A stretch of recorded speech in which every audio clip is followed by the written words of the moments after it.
ఉన్న పలంగా ఒక్క dance step కి ఎందుకు ఇంత నెగిటివిటీ?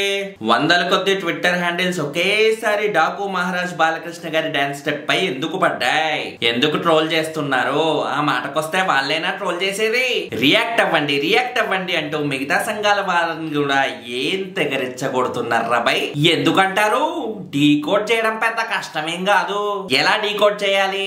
సంక్రాంతి సినిమాలు ఏమున్నాయి అని ఒక్కొక్కటి లిస్ట్ అవుట్ చేస్తే సరిపోద్ది.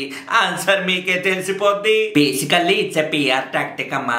కాంపిటీషన్ లో ఉన్న వాళ్ళ సినిమాని కాపాడుకోవడానికి వేరే సినిమాపై బురద చల్లడం. It's a very common thing you know. మీకు అర్థమైందనే అనుకుంటున్నా. ఇక డాన్స్ స్టెప్ విషయానికి వస్తే ప్రతి హీరోకి ఒక ఐడెంటిటీ ఉంటది. ఫర్ ఎగ్జాంపుల్ హిందీలో సల్మాన్ ఖాన్ జై గుగ్గు మేయా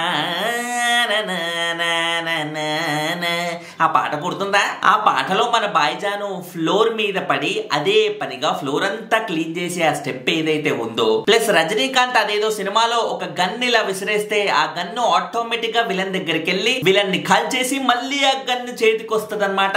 ఇవన్నీ వినడానికి సిల్లీగా అనిపించినా కూడా వారి ఫ్యాన్స్ మటుకు ఎక్సైట్ అవుతారు, విజిల్స్ వేస్తారు, కాసుల వర్షం కురిపిస్తారు.